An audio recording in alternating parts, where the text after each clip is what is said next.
There's a 3D challenge when you're supposed to create a render with this template. Watch till the end to see the end result and how it began terribly wrong. So it all started with Clint's video revealing the competition. For this year, 3D artists are supposed to create a scene with some vehicle in it. I immediately started thinking about the vibe of my shot and finally settled down on making a scene set in a cyberpunk world. I started with a blockout of my scene with some ugly buildings and immediately you can see my elite modeling skills. And I mean, listen, for me this is already perfect and we are ready to submit. So now that we have a strong foundation to make a proper scene, it shouldn't be that hard to make the rest. Because, well, we have a lot of time and nothing can go wrong.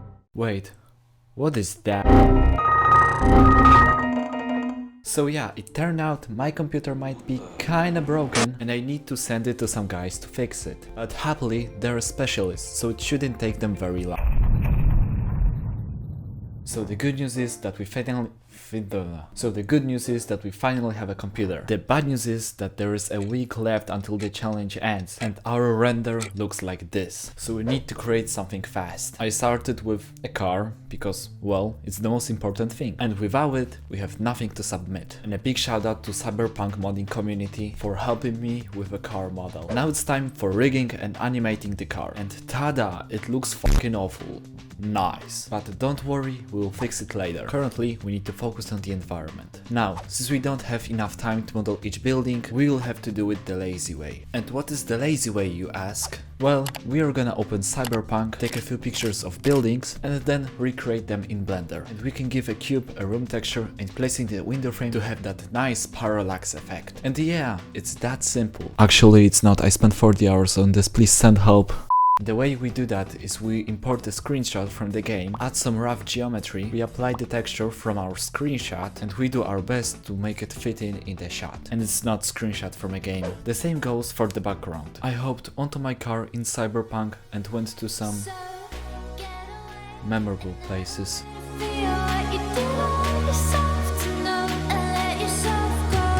The main advantage of a background is, well, it's a background, so I don't have to do much effort and detail to make it look nice. Which is good, given that we don't have much time left.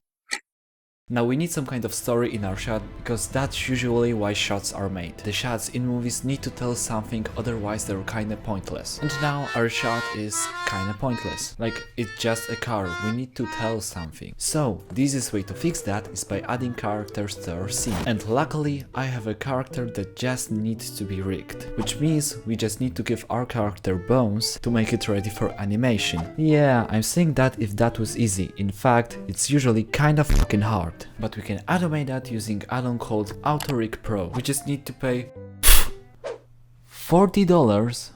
So I guess I am now creating a scene with just one kidney, but I can create a rig for my character very quickly. But to actually do that, we need to update our car animation, because the current one looks kinda...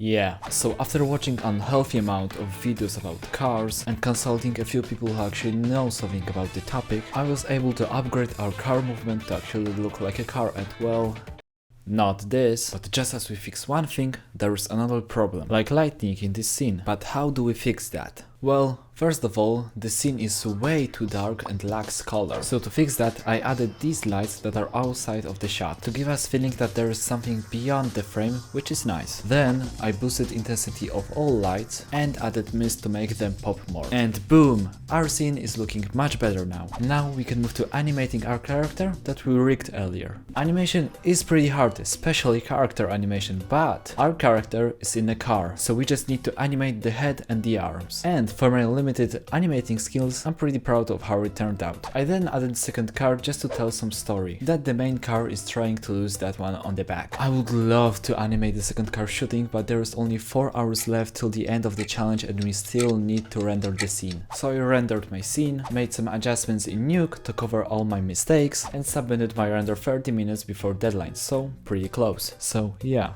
here's the result.